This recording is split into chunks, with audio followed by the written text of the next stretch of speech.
What's up, YouTube? It's your boy, the Blu-ray Bandit. I'm going to show you my process for maximizing the amount of money I can make when selling a Blu-ray on eBay. Let's go.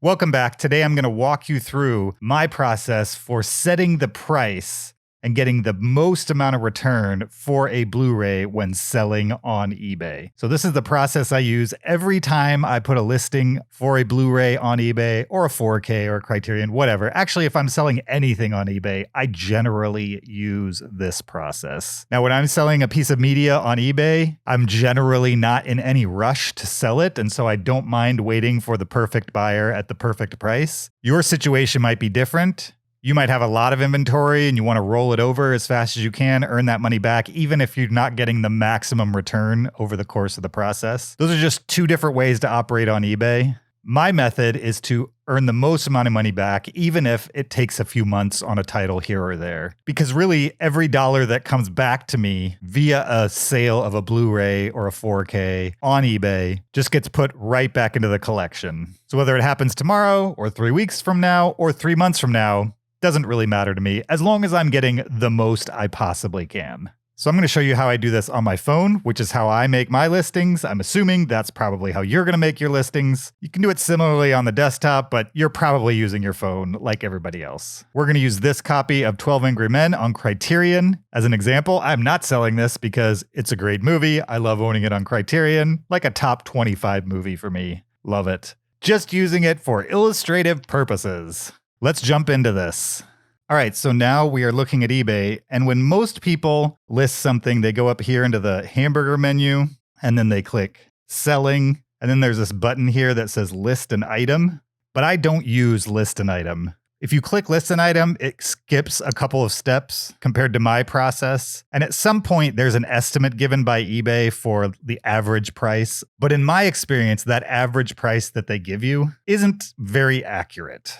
In some cases, it's just off $1 here or there, but in other cases, it is wildly different. And most of the time, they're underestimating the amount of money that you can earn off of a used Blu-ray if you're patient and willing to wait for the right buyer. So instead of going into selling and picking list an item, we're going to go back to the home screen. We're going to search for the sold price on this item as if we were just curious how much it's worth. So first we would click the camera and then scan a barcode in the bottom. We're going to flip over our disc and get real and tight on that barcode. There we go.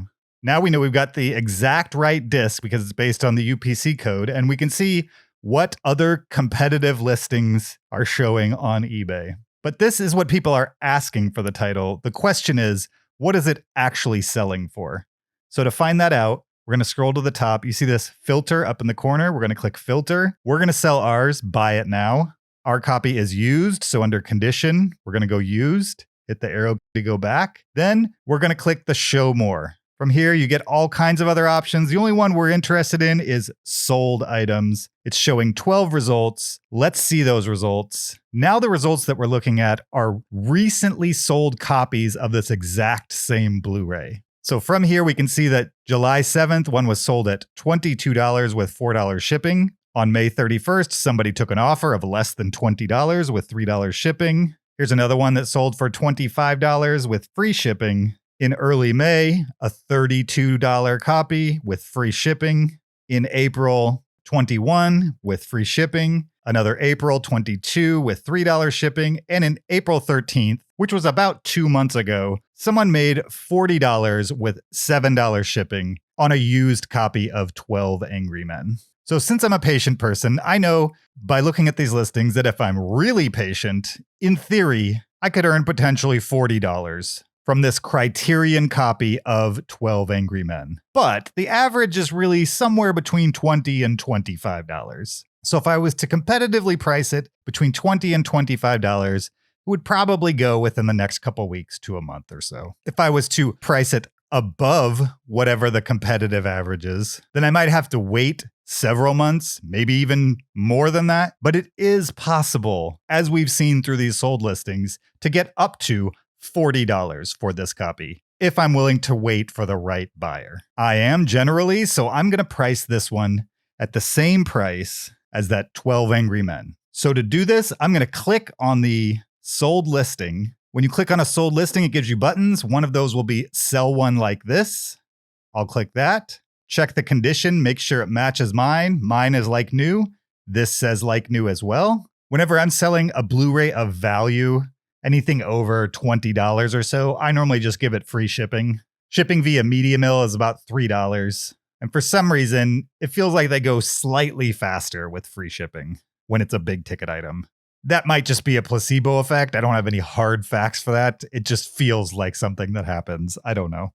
And now here we go with the pricing. Change the pricing from auction to buy it now. You can see right here, it's saying the online trending price is $22.70, which actually wasn't too terribly far off from what we have been seeing in the sold listings. But that online trending didn't give us the full picture. So we're going to set this price to $39.99, and then we're going to turn on easy pricing. So what easy pricing is allowing eBay every 5 days to lower the price by 5%. So if you start high, even if it doesn't sell in the first week, eBay is going to automatically subtract 5% after 5 days. And it's going to continue to do that every 5 days until the price gets down to the point where the item will either be just above market value or pretty much in market value. So again, if you're patient and you don't mind waiting, price it high and let easy pricing bring it down to the market value. If you're not patient, price it to sell. But if you're looking for the maximum, this is the best way that I've found to get it done. So we're going to turn on easy pricing. We're going to turn off the offers just to get rid of the lowballers. That's all we need to do in pricing. We'll go back to the listing. If there was anything wrong with the Blu-ray or anything I needed the buyer to know, I would put it here in the description, but it's like new. There's nothing missing from it. Nothing really I have to note. So from here, I always take my own photos, and I think this is very important. A lot of people just kind of use the listing photo as it comes in.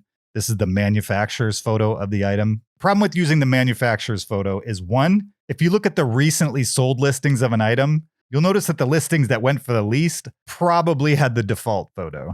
People just have more confidence when they can actually see the product that they're buying. Two, it protects you as a seller. You take photos of the actual product. If there was something wrong with it, then it's actually in the photos attached to the listing. If it was noted in text and in the photos, and the buyer didn't realize it until the title was in their hand, hey, it's in the listing. It was noted, it was photographed. There's no argument at that point. But if you don't have actual photos attached to the auction, then when they dispute, you don't have much to lean on. This rarely happens, I would say, on eBay, but when it does, it really comes in handy when you have photos of the actual product attached to the listing. So we're going to take photos of the item. We're going to hit plus. We're going to hit plus again, hit the photo, and there's photo 1. Flip it. There's photo 2. And then what I normally do is pop it open, spread it, and get a shot of the inside and the disc. Boom. Click done. Hit back on the photos. There's our photos. Scroll all the way down to the bottom and click list item. So that's it. That's how you get the most out of an item on eBay. You just sit back, wait a few weeks, possibly months, depending on what you're aiming for. And eventually you will find that right buyer at the right price. Just a little bit of pricing theory though. If the Blu-ray that you're trying to sell is around roughly $10 or less, and you can see that there are thousands of copies for sale at roughly that price on eBay, there's no point in pricing yourself out of the market and waiting that time for easy pricing to come down. If you know this is a very popular title, a title that has tons of copies for sale currently on eBay, then just competitively price it and get it out the door. This really only works for listings on titles that are valuable and also rare, and also the demand outstrips the supply. So if there's a lot available and they're really not selling for that much, just competitively price it and sell it. But if you know it's rare or out of print and valuable and there's only a few copies on eBay, then aim high, be patient, and you will eventually be happy with the buyer that you find. I can almost guarantee it. Hopefully this was helpful. Don't forget to like, subscribe, and hit the bell for your best shot at a free digital code. We're working our way to that 1,000 subscriber milestone, and I appreciate all your support. Let me know if you have any questions in the comments. We'll see you next time. Until then, bye.